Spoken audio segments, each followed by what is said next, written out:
స్తుతి ఆరాధన ఆరాధన స్తుతి ఆరాధన నీ ఘననామముని సన్నుతించెదను నీ ఘననామముని సన్నుతించెదను నిన్నే నిన్నే యేసు ఆరాధింతును నిన్నే నిన్నే యేసు ఆరాధింతును యెహే అషీరే యెహే అషీరే యెహే అషీరే యెహే అషీరే ఉన్నవాడవను వాడవు నీవే నీవే నీవే దేవా హల్లెలూయా స్తుతి మహిమ నీకే నీకే నీకే దేవా ఆరాధన స్తుతి ఆరాధన ఆరాధన స్తుతి ఆరాధన నీ ఘననామముని సన్నుతించెదను నిన్నే నిన్నే యేసు ఆరాధింతును. దేవా యెహే అషేర్ యెహే ఉన్నవాడవు అనువాడవు నీవు మా జీవితాల్లో సదాకాలం మాతో ఉన్నవాడవు నీవు తండ్రి. ఈ మే మాసమంతా మాతో ఉన్నావు తండ్రి. ఈ ఉదయకాల వేళలో తండ్రి ఈ మధ్యాహ్న సమయంలో అద్భుతమైన రీతిగా ఇదిగో సర్వలోకంలో తండ్రి సూర్యోదయమైన దేశాల్లో మా దేశంలో మా రాష్ట్రంలో మా ప్రాంతాల్లో నిన్ను ఆరాధిస్తున్న నీ భక్తులతో నీ ప్రజలతో మీరు ఉన్నారు ప్రభువా. అన్ని స్థలాల్లో ఉన్నారు, అన్ని రీతులుగా నీ నామానికి మహిమ తెచ్చుకున్నారు. నీ వాక్యము తండ్రి నాయనా ప్రభ లోకమంతా వెల్లడెగింది ప్రభా.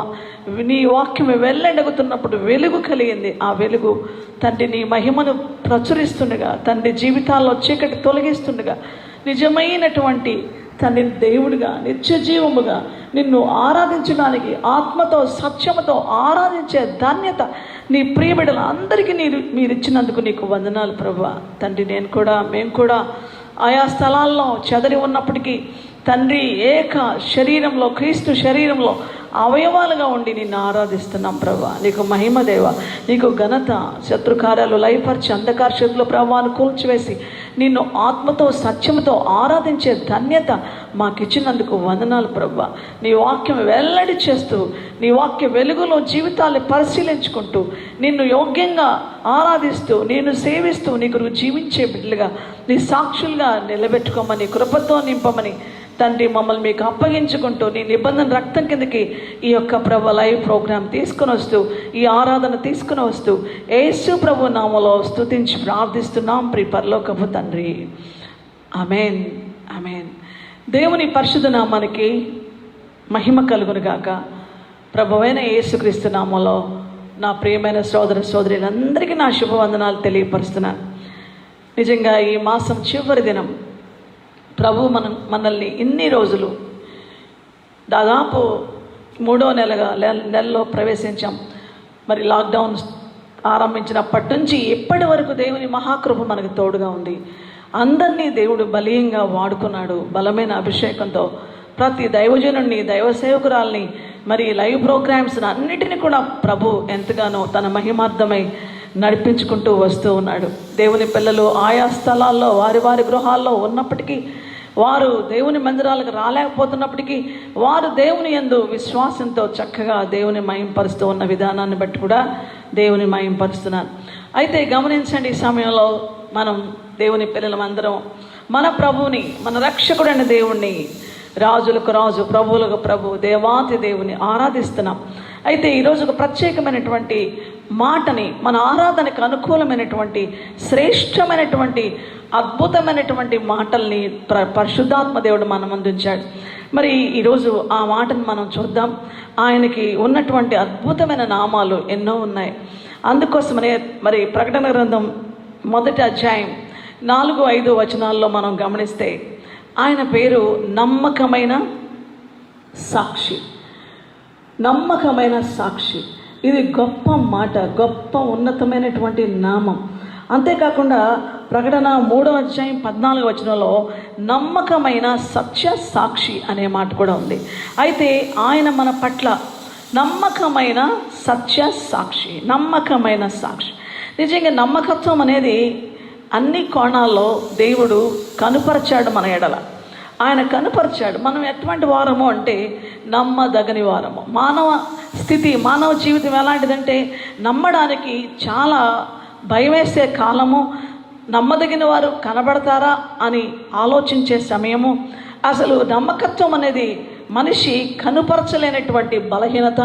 ఇటువంటి పరిస్థితిలో దేవుడు మన యందు ఎంత అద్భుతమైన కృప చూపి ఆయన నమ్మకమైన సత్య సాక్షిగా, నమ్మకమైన వాడుగా మన పక్షాన ఆయన ఉన్నాడు. అసలు నమ్మకమైన వాడు. ఈ సత్యాన్ని మనం ఒకసారి లేఖన భాగాల్లోంచి గమనిద్దాం, చదువుదాం. 1వ అధ్యాయం 4-5 వచనాల్లో మనం గమనిస్తున్న మాట. మరి 5వ వచనాన్ని ప్రత్యేకంగా చూద్దాం. నమ్మకమైన సాక్షి మృతులలో నుండి ఆది సంభూతుడిగా లేచిన వాడును, భూపతులకు అధిపతియునైన యేసుక్రీస్తు నుండి కృపా సమాధానములు మీకు కలుగునుగాక. నమ్మకమైన సాక్షి మృతులలో నుండి ఆది సంభూతుడిగా లేచినవాడు. అసలు నమ్మకమైన సాక్షి, నమ్మకమైన సత్య సాక్షి అని 3వ అధ్యాయం 3వ అధ్యాయము 14వ వచనంలో 14వ వచనంలో రాయబడిన మాట, లవోదిక సంఘానికి చెప్తున్న మాట. ఆమేనను వాడు నమ్మకమైన సత్య సాక్షియు, దేవుని సృష్టికి ఆది అయినవాడు చెప్పు సంగతులు. ఇది ఈ పేరు మనం గమనిస్తే నమ్మకమైన సత్య సాక్షి అన్నప్పుడు సత్యాన్ని, నిజాన్ని తెలిసినవాడు, బాగా తెలిసినవాడు. అసలు యేసుక్రీస్తు ప్రభువు మన యందు సత్యాన్ని బాగా ఎరిగినవాడు, మన మేలుని ఎరిగినవాడు, మన క్షేమాన్ని ఎరిగినవాడు, మన రక్షణలో మనం పొందుకునేటువంటి ఆశీర్వాదం ఏంటో, మేలేంటో బాగా ఎరిగినవాడు. మన గతం, మన దుస్థితి, మన పతన స్థితి, మన పాప స్థితి, మన అయోగ్యతను, గతాన్ని ఎరిగినవాడు, ప్రస్తుతాన్ని ఎరిగినవాడు, మన భవిష్యత్తును ఎరిగినవాడు. ఆయన ఆల్ఫా ఒమేగా. అయితే అంతా ఎరిగినవాడు. నిజంగా ఈరోజు సాక్ష్యం చెప్పాలంటే, సాక్ష్యం అన్నప్పుడు మనిషి అంతా తెలిసి కూడా చెప్పలేరు, అంతా తెలిసి కూడా సాక్ష్యం పలకలేరు.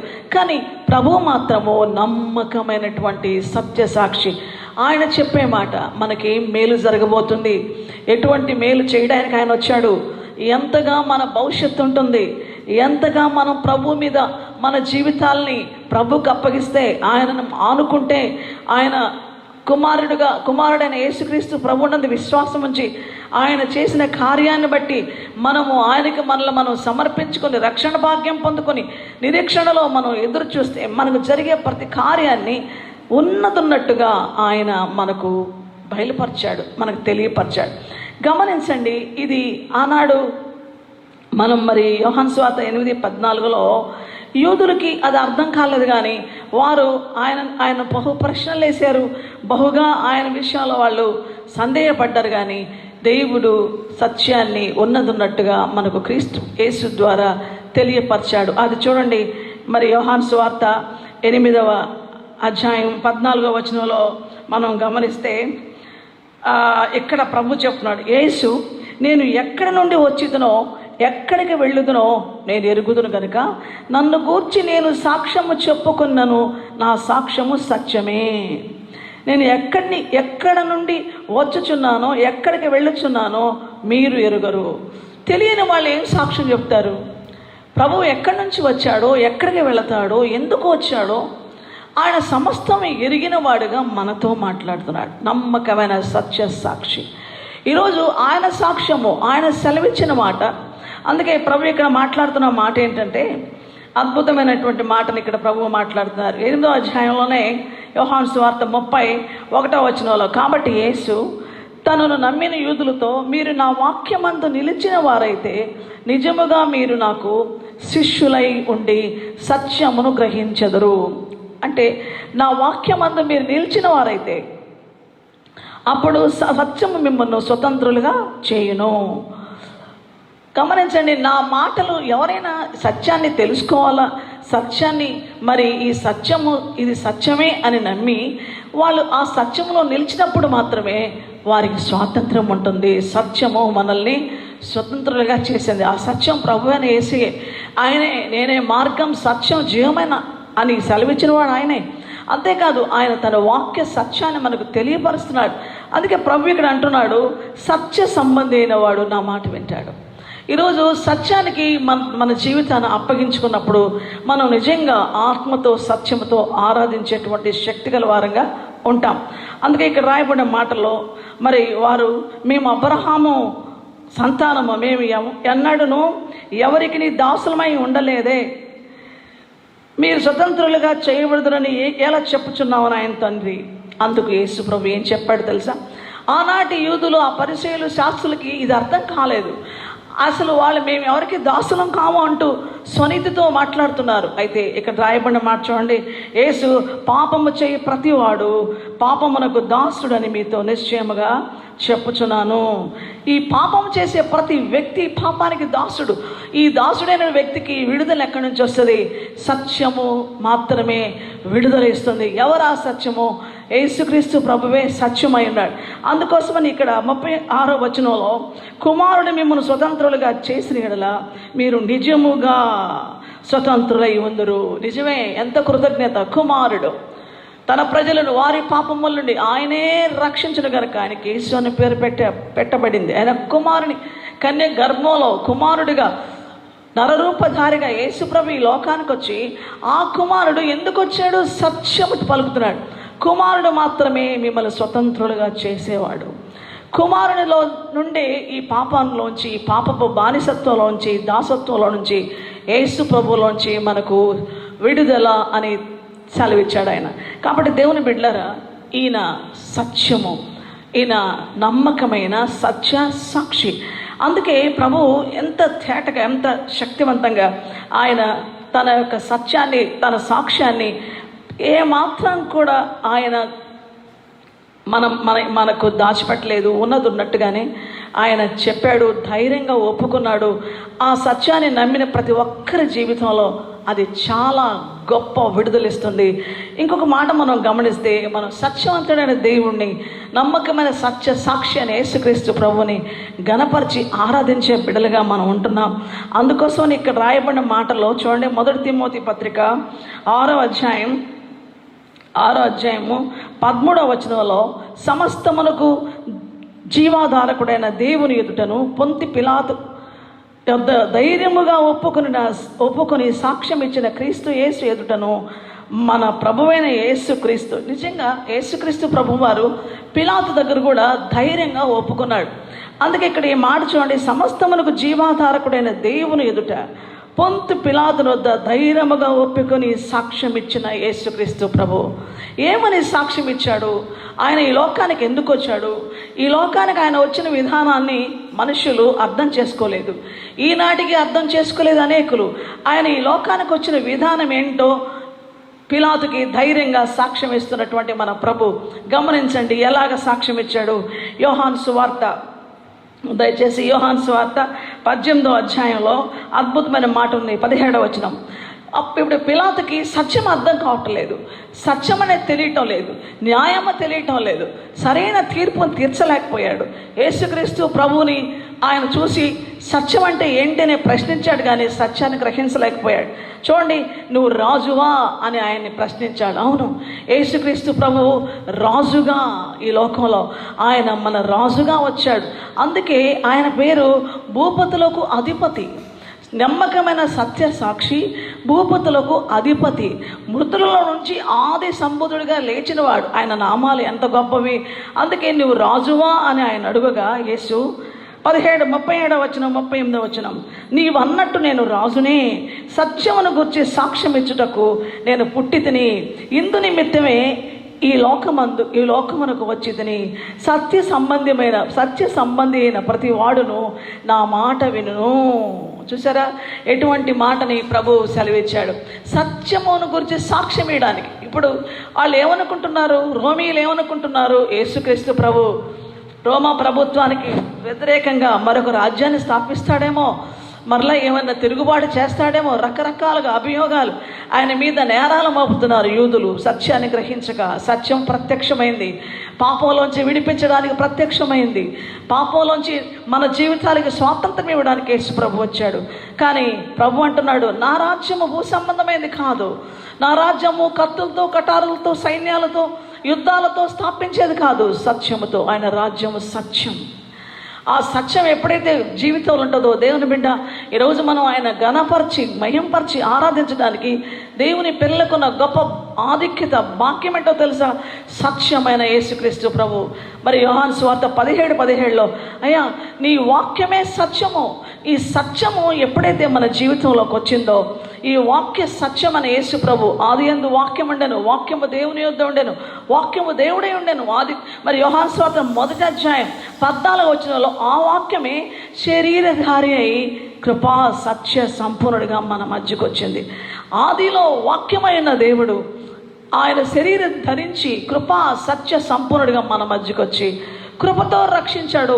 సత్యంలో స్వతంత్రులుగా ఆ సత్యాన్ని మన జీవితానికి ఆపాదించి సత్యమైనటువంటి యేసు ప్రభు మనలో ఉన్న సకల వ్యర్థతను, అపవిత్రతను, వ్యతిరేకతను సమస్తాన్ని తొలగించి నిత్య జీవానికి వారసులుగా చేయడానికి ఆయన మన వంటి మానవుడిగా శరీరధారిగా ఈ లోకానికి వచ్చి మనకు సత్యము ఎంత అద్భుతమైన విడుదలేస్తుందో దాన్ని కనుపరిచాడు. నిజముగా ఎరిగినవాడు, సత్యం అంటే నమ్మకమైన సత్య సాక్షి అంటే మన మేలు నెరిగినవాడు, మన క్షేమం ఎరిగినవాడు, మన రక్షణ నెరిగినవాడు, మనం ఏ రీతిగా నిత్యత్వంలోకి వెళ్ళాలో ఆ మార్గాన్ని ఎరిగినవాడు. మనం ఆయన మీద ఆనుకోవడానికి, ఆయన ఆధారపడడానికి, ఆయనకు అప్పగించుకోవడానికి, మనము విడుదల పొందడానికి, మనము ఆ నిత్య మహిమకు వెళ్ళడానికి ఏ డౌట్ లేకుండా, ఏ సందేహం లేకుండా ఆయన వద్దకు వెళ్ళడానికి ఆయన మార్గమై ఉన్నాడు.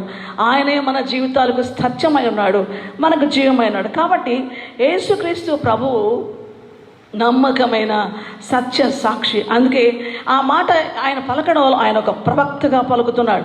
ఆయనే ఒక కడవరి ప్రవక్తగా కనబడుతున్నాడు దేవుని ఎదుట. ఆయన వెల్లడి చేస్తున్నాడు జరగబోయే దాన్ని, జరిగిన దాన్ని, జరుగుతున్న దాన్ని, ఏది కావాలో, ఏమి పొందుకోవాలో ఈరోజు ఆయన సమస్తాన్ని మనకు వెల్లడి చేసినటువంటి ఒక ప్రవక్తగా ఆయన కనబడుతూ ఉన్నాడు. దేవుని బిడ్డలారా, ఆయన సమస్తాన్ని మనకు బయలుపరచగలవాడు, మనకు కనుపరచగలవాడు. ఆయన యందు మనం విశ్వాసం ఉంచినప్పుడు సమస్తమును ఎరిగినవాడు గనుక మనము ఏమాత్రం కూడా తడబాటు లేకుండా స్థిరంగా ఉండడానికి మనకు సమస్తము తెలియజేసేవాడుగా ఉన్నాడు. ఆయన ప్రవక్తగా మనం ఆయన చూస్తున్నాం. దేవుని బిడ్డలారా, ఆయన మనకు ఎంత గొప్పవాడు. ఆయన మృతుల్లో నుండి ఆది సంభూతుడిగా లేచాడు. ఎంత గొప్ప మాట. ఆయన యాజకుడుగా మనల్ని చేయడానికి అంటే ఆయన ఒక గొప్ప అద్భుతమైనటువంటి స్థానాన్ని, స్థితిని తన బిడ్డలకి దయచేసేటట్టు దేవుడుగా ఉంటున్నాడు. మనం ఈ వచ్చిన భాగాన్ని ఒకసారి గమనిస్తే ఆయన మృతుల్లో నుంచి ఆది సంబుధుడిగా లేచాడు.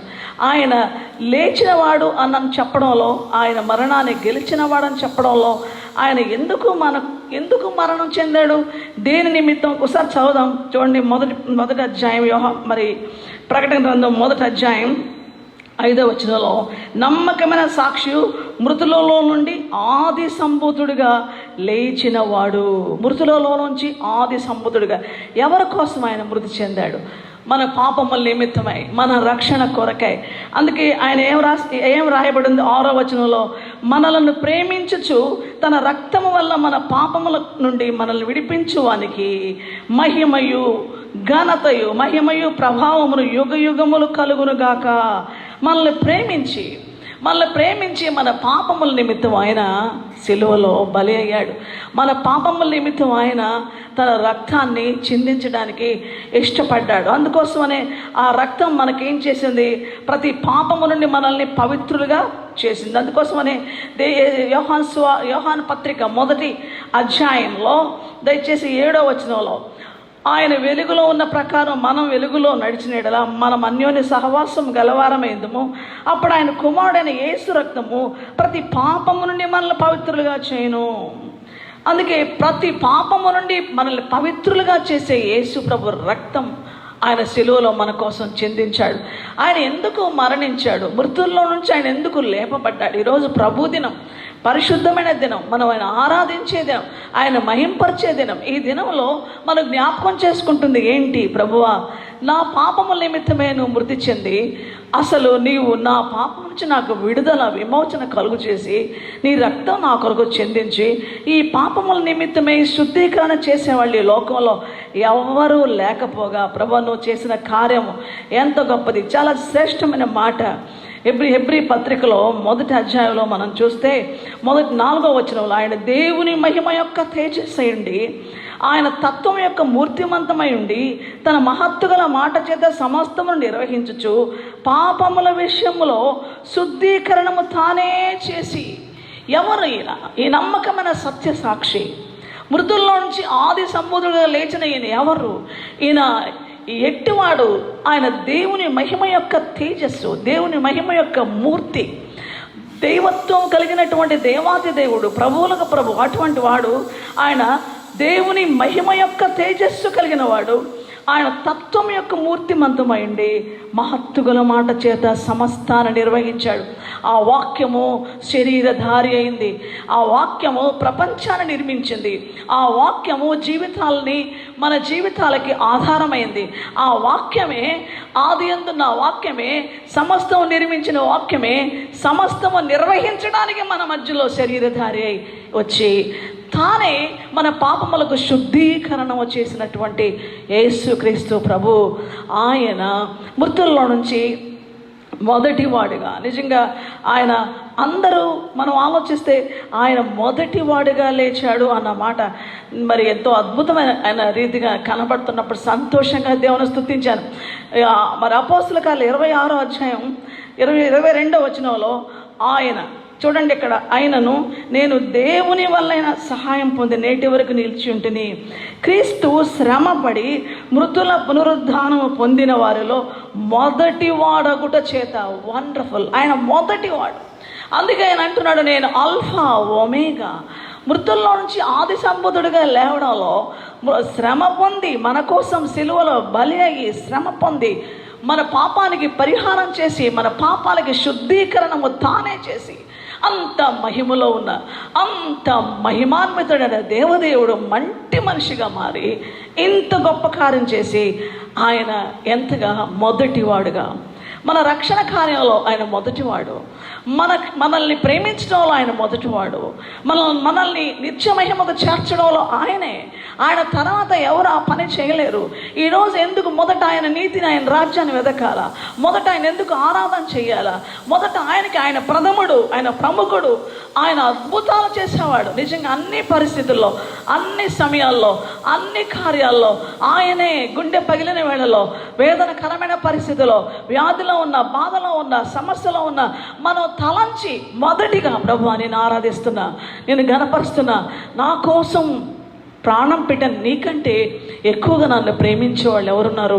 నా గురించి ఆలోచించే వాళ్ళు ఎవరున్నారు? నాకు విడుదలిచ్చే వాళ్ళు ఎవరున్నారు? నీవు పొందిన గాయాలే కదా నాకు స్వస్థత, నీవు కార్చిన నిబంధన రక్తమే కదా నా ప్రతి పాపం నుంచి నన్ను విడిపిస్తుంది. నీవే కదా నా రక్షణకు మూలాధారం, రక్షణాధారం, ప్రాణాధారం, క్షేమాధారం, నీతికి ఆధారం. ఎవ్రీథింగ్ బిలాంగ్స్ అంటే సమస్తం కూడా నీకు చెందింది ప్రభా. నీవు సమస్తానికి మూలాధారకుడు అయినావు కనుక నేను నిన్ను ఆరాధిస్తున్నా. కాబట్టి ఆయన మనల్ని ఎంతగా మనల్ని ప్రేమించి మనల్ని ఏ రీతిగా మనల్ని హెచ్చించాడో మనం ఆలోచిస్తే, దేవుని వాక్యంలో ఉన్నటువంటి ఈ మాటను ఒకసారి మనం గమనిస్తే, దేవుని బిడ్డలారా, మన పక్షాన ఆయన చేసిన కార్యం చాలా గొప్ప కార్యాన్ని జరిగించాడు. ఆయన మనం ఆరాధించడానికి దయచేసి ప్రకటన గ్రంథం 5వ అధ్యాయం 10వ వచనం, నీవు వధించబడిన వాడవై నీ రక్తం ఇచ్చి ప్రతి వంశములోనూ, ఆయా భాషలు మాట్లాడేవారిలోనూ, ప్రతి ప్రజలోనూ, ప్రతి జనములోనూ దేవుని కొరకు మనుషులు కొని మా దేవునికి వారిని ఒక రాజ్యముగాను యాజకులుగాను చేసేదివి కనుక వారు భూలోకమందు కొత్త పాట పాడుదురు. దేవా, నువ్వు ఇంకా ఎంత చేసావో తెలుసా? నీకు మహిమ, ఘనత, ప్రభావం కలుగునుగాక. నేను మహింపరుస్తున్నావు, నేను ఆరాధిస్తున్నావు. దేవా నేను కొనియాడుతున్నాం, నీ నామాన్ని గొప్ప చేస్తున్నాం ప్రభువా, నీకే మహిమ, నీకే ఘనత. గమనించండి, ఆయన ఏం చేశాడు మన కోసము? ఆయన నువ్వు మనుషుల్ని రక్తం ఇచ్చి మనుషులను కొన్నావయ్యా, మమ్మల్ని మాకు విలువ ఇచ్చావయ్యా, నీ రక్తం ఇచ్చి మమ్మల్ని కొని మమ్మల్ని దేవునికి రాజులు అంటే ఇక్కడ రాయబడిన మాట, నీ రక్తం ఇచ్చి ప్రతి వంశములో, ప్రతి భాష మాట్లాడేవారిలో, ప్రతి ప్రజలో దేవుని కొరకు మనుషులు కొని వారిని దేవునికి ఒక రాజ్యముగాను యాజకులుగాను చేశాడు. ఇది ఎంత గొప్ప ధన్యత! ఈరోజు మనం రాజ్యాధికారముగా ఆయన ఆరాధించేటువంటి యాజక ధర్మంలో నిలిచిన వారుగా, అది ప్రభు మొదటి నుంచి పలుకుతూనే ఉన్నాడు. అద్భుతమైన మాటని మరి నిర్గమకాండం 19వ అధ్యాయం 6వ వచనంలో, మీరు దేవునికి యాజక రూపమైన అంటే రాజ్యంగా ఉంటారు, యాజక రూపమైన రాజ్యంగా ఉంటారని చెప్పు మోషే అన్నాడు. అప్పుడే ఆనాడు ఆయన సెలవిచ్చిన ఆ మాటని యాజక రూపకమైన అంటే దేవుని అంటే యాజకులుగా ఉండేటువంటి రాజ్యముగా ఉంటారు అని సెలవిచ్చిన మాటని నెరవేర్చాడండి. ఎంత గొప్ప భాగ్యము! కాబట్టి ఆయన మన పక్షాన మనల్ని ఇంకా ఎంతగా హెచ్చించాడు, ఎంతగా మనల్ని మనం ఆలోచిస్తే ఇంతగా మన జీవితాల పట్ల దేవునికి ఉన్నటువంటి అద్భుతమైన ప్రణాళిక, ఆయన ప్రేమ, మనల్ని ప్రేమించి అనే మాట మన హృదయాన్ని ఎంత హత్తుకుంటుందో. ఆయన మనల్ని ప్రేమించి, దయచేసి మొదటి అధ్యాయం మనం చూస్తాం. మరి ప్రకటన గ్రంథం 1వ అధ్యాయం 6వ వచనంలో, మనల్ని ప్రేమించుచు, అద్భుతమైన విషయం, శాశ్వతమైన ప్రేమతో ప్రేమిస్తూ విడువక నీడల కృప చూపిస్తాను అన్న ఆ ఇర్మియా గ్రంథం 31:3లో ఉన్న మాట ఆయన నెరవేర్చాడు. మనల్ని ప్రేమించుచు తన రక్తము వలన మన పాపముల నుండి ఆయన మనల్ని విడిపించాడు. కాబట్టి తన రక్తం వల్ల, ఏ గొర్రెల రక్తమో, ఎడ్ల రక్తమో, పశువుల రక్తమో తీసుకోలేదు. ఆ ఒక్క బలియాగము ద్వారా ఆయన మనకు పాపక్షమాపణ కలుగు చేసి విడిపించాడు గనక మహిమయు ప్రభావము యుగ యుగములు ఆయనకే. దేవుని బిడ్డారా, అద్భుతమైన విషయం. కాబట్టి మనల్ని ప్రేమించే ప్రభుకి మనం ఏం చేయాలి? ఆరాధన అంటే ఎలాంటిదంటే, నన్ను ప్రేమించావు, నన్ను విడిపించావు, నన్ను రక్షించావు, యాజక రూపమైనటువంటి రాజ్యముగా చేశావు ప్రభా, ఈ రాజులైన యాజక సమూహంగా చేశావు. ఎటువంటి గొప్ప ఆధిక్యత దేవుని బిడ్డలకి ప్రభు ఇచ్చాడో. 1 పేతురు పత్రిక 2వ అధ్యాయంలో 5వ వచనాన్ని మనం చూస్తే అద్భుతమైన మాట ఇక్కడ రాయబడి ఉంది. యేసుక్రీస్తు ద్వారా దేవునికి అనుకూలమునకు ఆత్మ సంబంధమైన బలులర్పించుటకు పరిశుద్ధ యాజకులుగా ఉన్నట్లు మీరును సజీవమైన రాళ్ల వలె నుండి ఆత్మ సంబంధమైన మందిరముగా కట్టబడుచున్నారు. నిజంగా అద్భుతమైన మాట ఇది. తను యేసుక్రీస్తు ప్రభునందు దేవుని బిడ్డలారా, మనల్ని యేసుక్రీస్తు ప్రభు ద్వారా అనుకూలములకు ఆత్మ సంబంధమైన బలులర్పించే పరిశుద్ధ యాజకులుగా, ఆత్మ సంబంధమైన బలులర్పించే యాజకులయ్యాం. ఆయనతో రాజ్యమేలేటువంటి రాజులయ్యాం, రాజులైన యాజక సమూహం. కాబట్టి మీరు సజీవమైన రాళ్లగా మారిపోయాం. దేవా, నిన్ను ఆరాధిస్తూ ఉన్నప్పుడు ప్రభువా, నీవు ఎంత గొప్పవాడో, ఎంత మహిమ గలవాడో, ఎంత ఉన్నతమైన వాడో, నీ మహిమ అంత గొప్పది, నీ ప్రేమ అంత గొప్పది, నీ రక్షణ కార్యం అంత గొప్పది, నీ దివ్య సంకల్పాలు అంత గొప్పవి, నీ ఉన్నత ఉద్దేశాలు అంత గొప్పవి. అసలు మా పట్ల నీకు ఇంత గొప్ప ఉద్దేశం ఉందా అన్నప్పుడు ఏ వ్యక్తి కూడా ఆయనని మహింపరచకుండా, ఆరాధించకుండా ఉండలేరు కదా. ఇక్కడ ఏమనైంది? మీరు సజీవమైన రాళ్ల వలె నుండి ఆత్మ సంబంధమైన మందిరముగా కట్టబడుచున్నారు. ఇండ్లల్లో ఉంటే ఏంటి, ఎక్కడెక్కడో మందిరంలో లేము, మందిరంలో ఆరాధన చేసే ఆ యొక్క భాగ్యం లేకుండా ఈ 3 నెలలుగా ఆయా స్థలాల్లో, గృహాల్లో కూడుకున్న దైవ జనాంగమా, ఎవరు మనం ఆత్మ సంబంధమైనటువంటి మందిరముగా కట్టబడుచున్నారు.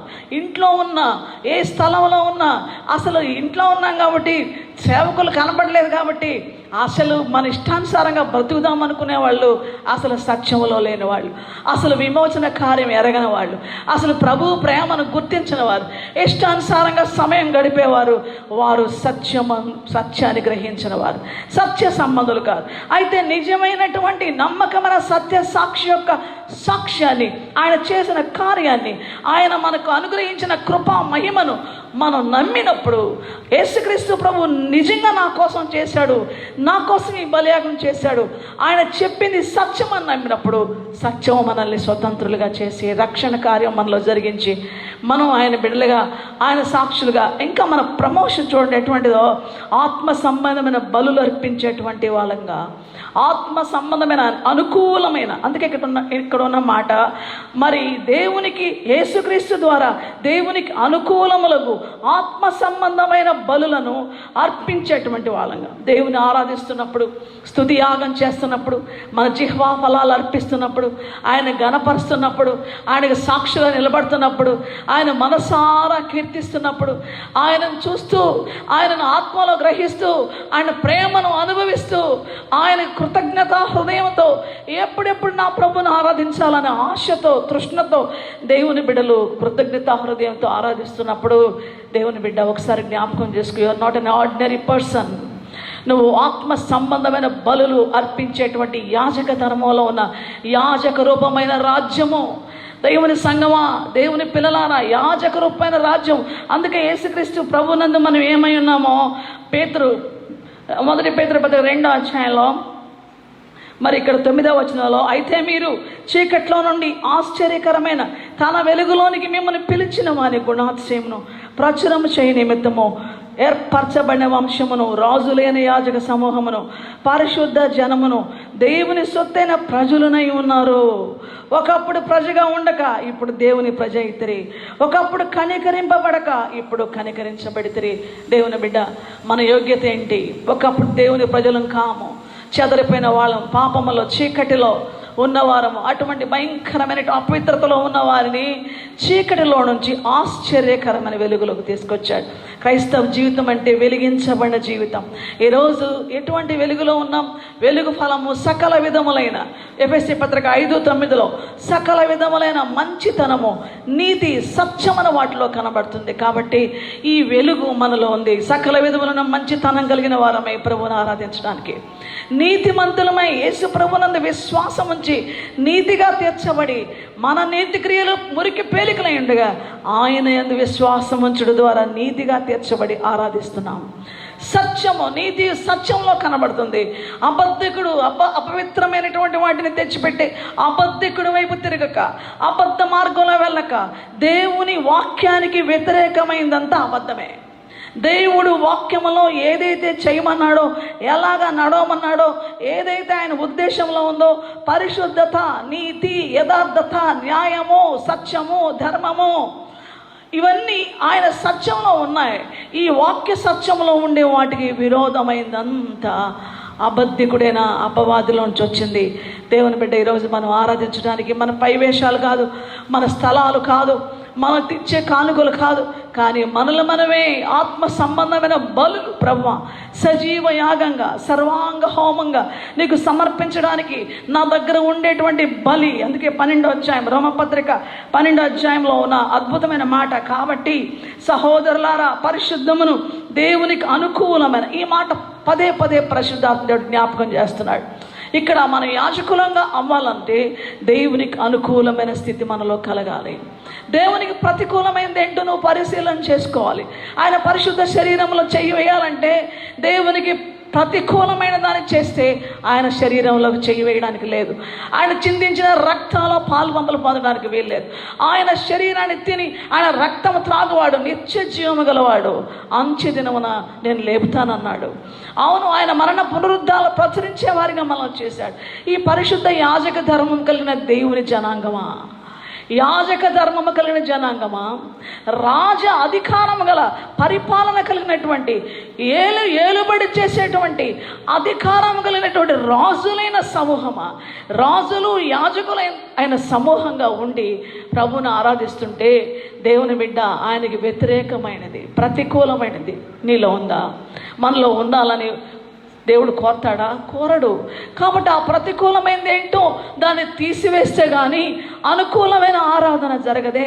అందుకే ఇక్కడ అంటున్నాడు, కాబట్టి సహోదరులారా, పరిశుద్ధమును, దేవునికి అనుకూలమునైన సజీవ యాగముగా మీ శరీరములను ఆయనకు సమర్పించుకొనుడని దేవుని వాత్సల్యమును బట్టి మరి ఇది మిమ్మల్ని బతిమాలు కొంచున్నాను, ఇట్టి సేవ మీకు యుక్తమైనది. ఇట్టి సేవ అనే దగ్గర ఇట్టి ఆరాధన మీకు యుక్తమైనది. సజీవ యాగముగా, సజీవ యాగంగా మీ దేహాన్ని సమర్పించి, శరీరమే కదా.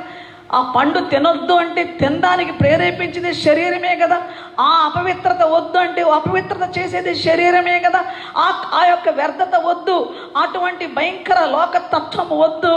ప్రభు నిన్ను నీ దేహము దేవునికి ఆలయమైనదని నీవు ఎరుగవా? నీ దేహము పరిశుద్ధాత్మక ఆలయమైనదని నువ్వు ఎరుగవా? పరిశుద్ధాత్మక ఆలయమైన నీ దేహము అపవిత్రమైన వాటిని చేస్తూ, అపవిత్రమైన వాటిని చూస్తూ, అపవిత్రమైన వాటి కోసం ప్రాకులాడుతూ, అపవిత్రతను ముడివేసుకుంటూ ఉన్నప్పుడు మనము ఈ యాజక రూపమైన దేవుని రాజ్యంలో ఉండడం అనేది అసలు సాధ్యమవుతుందా? యాజక రూపమైన దేవుని రాజ్యంలో ఉన్న దైవ జనాంగమా, దేవుని బిడ్డ, దేవా ఈ ఆధిక్యత నాకు నీ రక్తంలో ఇచ్చావు, నీ త్యాగంలో ఇచ్చావు. నీవు సింహాసన మహిమను విడిచిపెట్టి శిలువ బలయాగం చేయడానికి నిన్ను నీవు ఉపేక్షించుకున్నావు, తగ్గించుకున్నావు, దాసుని స్వరూపం ధరించావు. ఏమేవి నాకు లాభకరములైండనో వాటిని క్రీస్తు నిమిత్తం పెంటతో సమానంగా ఎంచుకున్నాడు అన్నాడు పౌలు భక్తుడు. ఇది నా శరీరం ఏం కోరుతుందో, శరీరం దేనికి నిన్ను బంధించి ఉందో, శరీరానికి నువ్వు దాసోహం కాక ప్రభువైన యేసుక్రీస్తు ప్రభు నా కొరకు చేసిన బలియాగం వైపు చూస్తాను. అందుకే నమ్మకమైన సత్యసాక్షికి, నమ్మకమైన సాక్షులుగా బ్రతకడానికే పరిశుద్ధాత్మ దేవుడు ఈరోజు మనతో మాట్లాడుతున్నాడు. మృతుల్లోంచి ఆది సంబుధుడిగా లేచిన వాడైనవు నా ప్రభు అద్భుతంగా మనల్ని లేపుతాడనే నిరీక్షణ మనకిచ్చాడు. మనం అందుకే మీరు యేసుక్రీస్తు ప్రభునందు విశ్వాసం కలిగితే, మీరు ఆయనతో కూడా లేపబడిన వారైతే, ఈ మాట కొలస్సీ పత్రిక 3వ అధ్యాయం 1వ వచనంలో, మీరు లేపబడిన వారైతే ఆరాధించే దేవుని పెట్టుకున్న మరొక ఆధిక్యత ఏందో తెలుసా? నేను ఎవరిని? యేసుక్రీస్తు ప్రభునందు విమోచించబడిన బిడ్డని. అంతేకాదు లేపబడాను. నా పునరుద్ధాన బలం ఇక్కడ ఉంది, నా పునరుద్ధాన శక్తి ఇక్కడ ఉంది. కాబట్టి లేపబడిన నేను, పునరుద్ధాన శక్తి పొందిన నేను, పునరుద్ధాన బలంతో నా ప్రభువుకు అనుకూలమైనటువంటి రీతిగా నేను ఆరాధన చేస్తున్నాను. శరీర క్రియల్ని, అపవాది తంత్రాల్ని మట్టుపెట్టి, ప్రతి విధమైన వ్యర్థతని మట్టుపెట్టి, పైనున్న వాటి మీద మనస్సు పెట్టి భూమి మీద నా ప్రభువుని ఆరాధించడానికి ఒక పునరుద్ధాన బలము కలిగిన బిడ్డను నేను. కాబట్టి దేవుని బిడ్డలారా, ఈ రీతిగా ఇట్టి సేవ, ఇట్టి ఆరాధన మీకు యుక్తమైంది. కాబట్టి ఈ లోక మర్యాదను అనుసరింపక ఉత్తమమును, అనుకూలమును, సంపూర్ణమునై ఉన్న దేవుని చిత్తమేదో పరీక్షించి తెలుసుకున్నట్లుగా మీ మనస్సు మారి నూతన పరచబడటం వల్ల రూపాంతరము చెందుడి. అద్భుతమైన విషయం. కాబట్టి ఈరోజు ఆరాధన చేస్తున్న దేవుని బిడ్డలారా, ఆరాధన అంటే ఎంత గొప్పదో, ప్రభువుని సేవించడం అంటే ఎంత గొప్పదో, ప్రభువుకు నువ్వు ఆత్మతో సత్యముతో చేసే ఆరాధన ఎంత మహిమకరమైనదో, అది సజీవ యాగముగా అన్నప్పుడు అసలు ఉన్నట్టుగా బ్రతికిన ఆ జంతువుని, ఆ బలి పశువుని ప్రాణంతోనే అగ్నికి ఆహుతి చేయాలి, కాల్చివేయాలి దహన బలిగా, సజీవ యాగంగా. ఏది నిన్ను ఛేదిస్తుందో, పీడిస్తుందో, ఏది నీకు దేవునికి విరోధంగా నీ జీవితాన్ని పాడు చేస్తుందో దాన్ని కాల్చివేసి ప్రభు శిలువ బలియాగంతో దాన్ని పరిపూర్ణంగా ఆయనకి సమర్పించడం అనేది ఎంత అద్భుతమైన ఆరాధన. కాబట్టి దేవుని బిడ్డలారా, ఈ రీతిగా పరిశుద్ధాత్మ దేవుడు మనల్ని బలపరుస్తూ ఆయన మనతో మాట్లాడుతున్న ఒక 2 మాటలు చూసి మనం ముగిస్తాం. ఈ దినాన మనకు ప్రభు ఇస్తున్నటువంటి అద్భుతమైన విషయం ఏంటో తెలుసా? ఆయన రాకడ ఆసన్నమైన దినాల్లో మనం సజీవమైన రాళ్లుగా ఉన్నాం. ఆయనకి బలియాగం చేసేటువంటి పరిశుద్ధ ఆత్మ సంబంధమైన బలులర్పించే యాజకులుగా ఉన్నాం. అంతేకాదు ఆయన పక్షాన మనం నిలబడి సజీవ సాక్షులుగా ఉన్నాం. మరి సర్వలోకంలో సర్వ సృష్టికి సువార్త ప్రకటించే వాళ్ళుగా ఉన్నాం. అయితే ప్రభు ఒక మంచి మాట ఇక్కడ మనకు చెప్తున్నారు. అది ప్రకటన గ్రంథం 3వ అధ్యాయం 14వ వచనంలో ఆమేన్ అనువాడు అంటే ఆమేన్, ఏం చెప్తాడో అది నెరవేర్చేవాడు. ఇది ఎంత గొప్ప విషయమో. ఈ నామాన్ని బట్టి దేవుని ఆరాధన చేద్దాం. ఆమేన్ అనువాడా, నీకు వందనాలయ్యా. నువ్వేం చెప్పావో అది జరిగించావు, నువ్వేమి చెప్పావో అది జరుగుతుంది. నువ్వు ఆమేన్ అన్నావంటే అలాగా జరిగి తీరుతుంది. అటువంటి ఆమేన్ అనే ప్రభువుని నేను ఆరాధిస్తున్నా. ఆమేన్ అనువాడు నమ్మకమైన సత్య సాక్షి, దేవుని సృష్టికి ఆదిన ఉన్నవాడు చెప్పు సంగతులు. ఆది, దేవుని సృష్టికి ఆది ఆయనే కాబట్టి ఆయనకి తెలియనిదేం లేదు. ఆయన ఆది, ఆయన ఆల్ఫా కాబట్టి ఆయన త్వరలో రానై ఉన్నాడు. ఇదిగో ఆయన మేఘారూఢై మొదటి అధ్యాయం మళ్ళీ మనం ఈ వచనాన్ని చదువుకొని ప్రార్థన చేసుకుందాం. మొదటి అధ్యాయం 7వ వచనం, ప్రకటన గ్రంథం 1వ అధ్యాయం 7వ వచనం. ఇదిగో ఆయన మేఘారూఢై వచ్చున్నాడు, ప్రతి నేత్రం ఆయనను చూచును, ఆయనను పొడిచిన వారిని చూచెదరు, భూరాజులందరూ ఆయన చూచి రొమ్ము కొట్టుకొందరు. అవును, ఆమెన్. 8వ వచనం, అల్ఫాయు ఓమేగు నేనే, వర్తమాన భూత భవిష్యత్ కాలంలో ఉండేవాడు నేనే అని సర్వాధికారియు దేవుణ్ణకు ప్రభు సెలవిచ్చుచున్నాడు. కాబట్టి అల్ఫా ఓమేగా అయిన వాడు, ఆయన మేఘారుడై వచ్చుచున్నవాడు, ఆయన రాక అతి త్వరలో సంభవించనై ఉన్న దినాల్లో దేవుని బిడ్డ ఈరోజు మనం ఆయన మహిమార్థమై మన రక్షణ కార్యాన్ని, మనలో పరిశుద్ధాత్మ దేవుడు చేస్తున్న అద్భుతమైనటువంటి మన మార్పుని, మనము ఎంత ఉన్నతమైన స్థితికి దేవుని కోసం మనం సిద్ధపడుతూ వెళ్ళవలసి ఉన్నామో మనం ఎరిగిన వారమై ఆయన మనకు అద్భుతమైనటువంటి ప్రవక్తగా జరగబోయే సంగతులన్నిటిని మనకు తెలియపరిచాడు.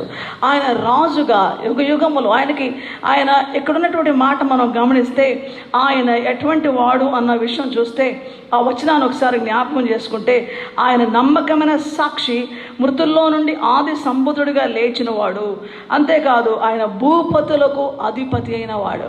ఆయన భూపతులకు అధిపతి, అద్భుతమైన విషయం ఇది. ఆయన భూపతులకు అధిపతి అన్న విషయాన్ని మనం ఆలోచిస్తే దేవుని వాక్యంలో ఉన్న ఈ వచన భాగము చాలా శ్రేష్టమైనటువంటి మాటని మన ముందు పెడుతూ ఉంది. దయచేసి 19వ అధ్యాయం, ప్రకటన గ్రంథం 19వ అధ్యాయంలో 13వ వచనం, రక్తములో ముంచబడిన వస్త్రము ఆయన ధరించుకుని ఉండెను, మరియు దేవుని వాక్యమను నామము ఆయనకు పెట్టబడి ఉన్నది. పరలోకమందున్న సేనలు శుభ్రమైన తెల్లని నారబట్టలు ధరించుకొని తెల్లని గుర్రములెక్క ఆయన వెంబడించుచుండ్రి.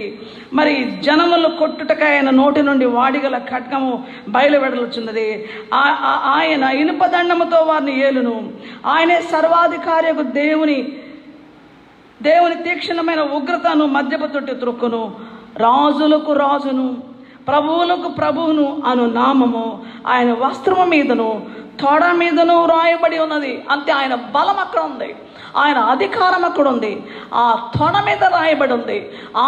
ఆయన రాజుగా సింహాసనాసనుడే, ఆయన బలముతో, అధికారముతో, శక్తితో, పరిపాలించేటువంటి ధైర్యం, పరిపాలించేటువంటి ఆధిక్యత, అర్హత, అధికారం కలిగిన వాడిగా కూర్చొని ఆయన తొడ మీద రాయబడి ఉంది. రాజులకు రాజు, ప్రభువులకు ప్రభు. కాబట్టి దేవుని బిడ్డారా, దేవుని వాక్యం అనే నామం ఆయనకు రాయబడి ఉంది. ఆయన ఉగ్రత దినం తట్టుకోలేనిది. ఆయన ఉగ్రత మన మీదకి రానియకుండా, ఆ ఉగ్రతలో మనం నశించిపోకుండా, ఆయన రాకడ ఆసనమైన దినాల్లో ఈ భయంకరమైన ఉగ్రత నుంచి తప్పించబడ్డానికి పరిశుద్ధాత్మ దేవుడు సత్యాన్ని వెల్లడి చేసి సత్యములో మనల్ని నిలబెట్టి సువార్త సత్యములో మనకు విడుదల కలుగు చేసి ప్రభువుని రాజులకు రాజుగా, ప్రభువులకు ప్రభువుగా, భూపతులకు అధిపతి అయిన దేవుడు.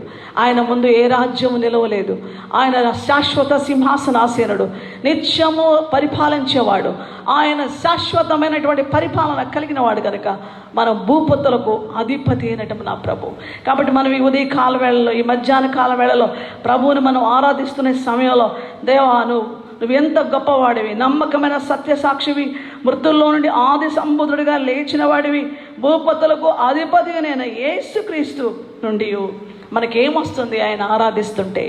ఇటువంటి ఘనమైన ప్రభువుని మనం ఆరాధిస్తున్నప్పుడు ఎంత మంచి మాట, కృపయు సమాధానము మీకు కలుగును గాక. ఈ దినాన్ని దేవుని సన్నిధికి వచ్చిన దేవుని బిడ్డ, ఈ గొప్ప ప్రభువుని మనం ఆరాధించడానికి వచ్చాం. ఈ గొప్ప రక్షణ భాగ్యం పొందుకున్నాం. గొప్ప అధికారంతో రాజ్యమైన వారిగా, రాజులకు రాజైన ప్రభువులకు ప్రభు అయిన ఆయన బిడ్డలుగా, రాజులైన యాజక సమూహంగా, ఆయన పక్షాన బలులు అర్పించేవారుగా, ఆయన ఆరాధించేవారుగా, ఆయన పక్షాన అధికారం కలిగిన వారుగా, పాములను తేలను త్రొక్కుటకు శత్రు బలవంతుడి మీద అధికారం కలిగిన వారుగా, అంధకార శక్తుల ప్రభావాన్ని కూల్చివేసేవారుగా, అద్భుతాలు చేసేవారుగా, ఆయన నామంలో, యేసు నామంలో గొప్ప గొప్ప సూచక్రియలు, మహత్కారాలు జరిగించడానికి ప్రభు పరిశుద్ధాత్మ అభిషేకంతో నింపి దినాన పెంతుకొస్తు దినంగా అందరూ దేవుని మహింపరుస్తూ ఆ దినాన్ని జ్ఞాపకం చేసుకుంటుండగా, పరిశుద్ధాత్మ దేవుడు మీ మీదకి వచ్చినప్పుడు మీరు భూదిగంతాల వరకు సాక్షులుగా ఉంటారు. ఆయన పరిశుద్ధాత్మ దేవుడు మన మధ్యకు వస్తే అపోస్తలుల కార్యాలు 1వ అధ్యాయం 2వ అధ్యాయంలో మరి ఆ పైనుండి మీరు ఈ శక్తి పొందినప్పుడు ఆ శక్తి దేవుడు పరిశుద్ధాత్మ దేవుని శక్తిని మనకిచ్చి మరి భూదిగంతాలకు సాక్షులు నిలబెట్టాడు. ఆ మహాశక్తితో బలముతో ప్రభావంతో దిగివచ్చినటువంటి పరిశుద్ధాత్మ దేవుని శక్తి మన జీవితాల్ని అద్భుతంగా నిలబెట్టి ఆ ఆత్మ నడిపించే కొద్దీ, ఆత్మ బలపరిచే కొద్దీ, ఆత్మ దేవుడిచ్చినటువంటి అధికారంతో శక్తితో అనేక రీతులుగా ఆయన వరాలతో ఫలాలతో మనల్ని జీవించడానికి ప్రభు కృపణిచ్చాడు. కాబట్టి దేవుని బిడ్డలారా, ఇటువంటి గొప్ప ఆధిక్యత దేవుడు మనకి ఇచ్చి అంటుండగా ఈ దినాన నమ్మకమైన సత్య సాక్షి అయిన యేసుక్రీస్తు ప్రభు కృపను సమాధానాన్ని మనకు కలుగు చేస్తున్నాడు.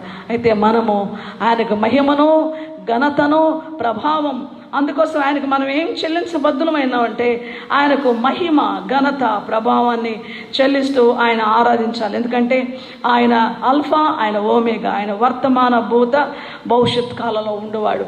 ఆయనని మహింపరుద్దాం, ఆయన గణపరుద్దాం, ఆయన కొనియాడుదాం, ఆయన ఆరాధిస్తాం. కాబట్టి ఇటువంటి గొప్ప జీవితాన్ని ప్రభు మనకిచ్చినందుకు ఇంకా ప్రభువుని ఆరాధించకుండా అడుక్కునే వాళ్ళంగానే ఉండి ఏదో అక్కర తీర్చు, అది తీర్చు, ఇది లేదు అది లేదు అనుకుంటూ ఉంటే మనం ఆయన ఆరాధించే వాళ్ళం కాదు. ఆరాధన మన అక్కర్లు చెప్పుకునే సమయం కాదు. ఆరాధన మేమేమి లేదు మాకేమి లేదు అనుకుని వాపోయేది కాదు. ఎవరైతే హృదయపూర్వకంగా ప్రభువుని ఇంత ఘనమైన మహిమకరమైన ఈ నామాలు మనం చూస్తే ఇటువంటి అద్భుతమైనటువంటి శక్తి గల నా ప్రభు ఉన్నాడు అన్న విశ్వాసము, ఈ సత్యాన్ని అర్థం చేసుకుంటే దేని గురించి చింతపడాల్సిన పని లేదు. అటువంటి అద్భుతమైనటువంటి కృపను దేవుడు మనకు దయచేసి సమస్తము మనకు అనుగ్రహించడానికి శక్తిమంతుడుగా ఉన్నాడు. రాజుల రాజైన ప్రభుకు వందనాలు, కృతజ్ఞతలు చెల్లిస్తూ ఆయన్ని మహింపరుస్తూ ఆయన రాజ్యంలో రాజులనే యాజక సమూహంగా, పరిశుద్ధ జనముగా, దేవుని సొత్తైన ప్రజగా ఏర్పాటు చేయబడిన వంశంలోకి వచ్చిన మనము ఆయన అధికారాన్ని, ఆయన మహిమను మన జీవితంలో కనపరుస్తూ ఆయన గనపరుస్తున్నప్పుడు దేనికి దాసులమయ్యే పరిస్థితి ఉండదు. దేని కింద మనం బానిసలుగా ఉండే పరిస్థితి ఉండదు. ఎవరి అధీనములో ఉండే పరిస్థితి ఉండదు. దేవుని పరిశుద్ధాత్మ శక్తి మనల్ని నడిపిస్తుండగా ఆయన వచ్చే వరకు ఆయన యందు స్థిరులమై కదలిన వారై, ఎప్పటికీ ఆసక్తి కలిగిన వారై ఆయన మహింపరుస్తూ ముందుకు వెళ్ళడానికి ఒకటే మాట మీకు చెప్తున్నాను. మనల్ని ప్రేమించిన వాని ద్వారా, రోమాపత్రిక 8వ అధ్యాయంలో ఉండే శ్రేష్టమైన విషయం, ఎన్నో కష్టాలు వచ్చాయి, ఎన్నో కరువులు, ఎన్నో బాధలు, ఈ యొక్క కరోనా కష్టకాలంలో, ఈ లాక్డౌన్లో ఎన్నో రీతులుగా రకరకాలుగా ప్రపంచం అట్టుడిగిపోతున్న మనల్ని ప్రేమించిన వాడి ద్వారా వీటన్నిటిలో మనం అత్యధిక విజయం పొందుకొని ఉన్నాం. కాబట్టి అదే సమయంలో 1 కొరింథీ 15వ అధ్యాయం 57వ వచనంలో మనల్ని ప్రేమించిన వారు ప్రభువైన యేసుక్రీస్తు మూలంలో మనకు జయం అనుగ్రహించిన దేవునికి స్తోత్రం అని చెబుతూ దేవుని యందు విశ్వాసంతో ముందుకు సాగడానికి ప్రభు మనల్ని నడిపించిన గాక. ఈ ఆదివారం ఆరాధనలో ఈ రీతిగా మనం దేవుని మహింపరుస్తూ ఘనపరుస్తూ మన అద్భుతమైన శక్తిని మనం రుజువు చేస్తూ ఆయన రాకడ కొరకు సిద్ధపడ్డాం. దేవుడు ఈ మాటలు దీవించుగాక. ప్రభు నామములో మీ అందరికీ నా శుభవందనాలు. ప్రభు ఈ మాటలు నిబంధన రక్తంలో యేసుక్రీస్తు ప్రభు నిబంధన రక్తంలో ముద్రించి మీ నామను మహిమ తెచ్చుకోమని యేసు ప్రభు నిన్ను ఆరాధించే భాగ్యం, స్తుతించే భాగ్యం తండ్రి మాకిచ్చిన